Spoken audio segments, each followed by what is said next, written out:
nangyari sa paa niyo? Dito po. Basketball lang po sa ano.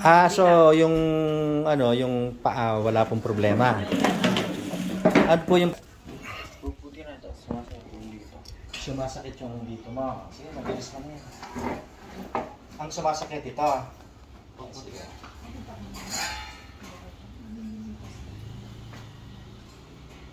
Si nanay, okay na yan?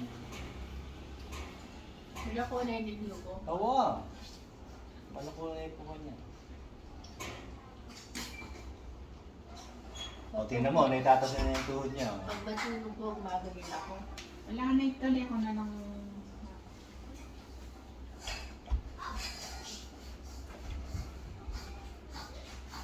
Wala sa inyo tama.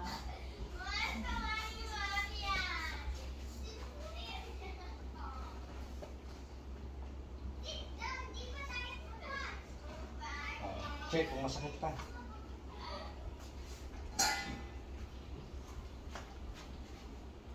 May parang namamaltok yung dito. Pero bawas bawas yung sakit na.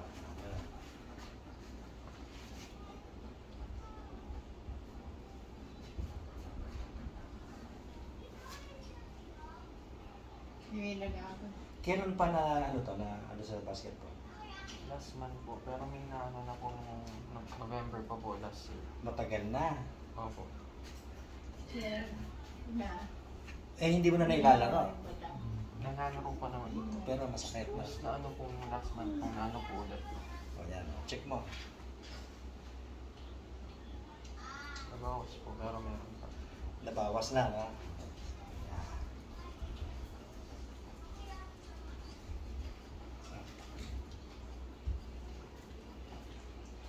Konektado rito sa kabila yan.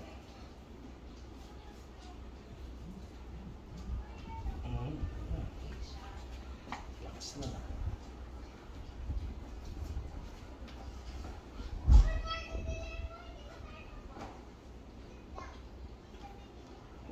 Na.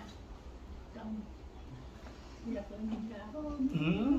Dila ko. Ay, kutangan mo yun nung Marimlayo pa. Marimla ako pa ano? Chocolate. Rugi. Bagyan na mo, mamaya init ang pakiramdam mo. katawan, no? Kulang siya sa daloy ng dugo. Mahinig yung katawan. Ay, lagi ko siya nakahiga. Kulang sa daloy ng dugo. Ano ba? Konti na lang, ano? Ano po po. Ha? Kasi ano po ano po. Eh, pamig yun.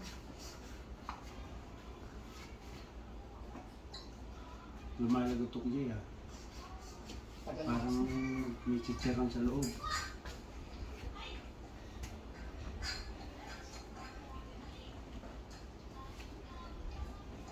Chocolate.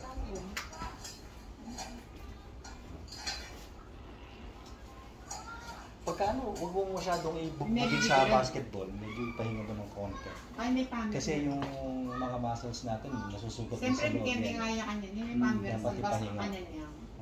Yun naman sobra. May pagbuhog yung ano yan, bigla kong parang Wala. yun po. Yung Dati wala yan. Yeah, sige.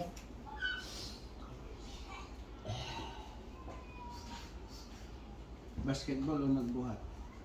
nung Basketball. last month dito, meron na po sa basketball.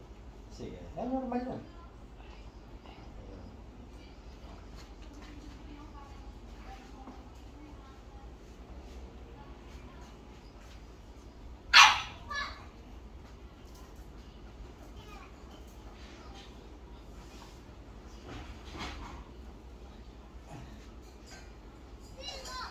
Check ko.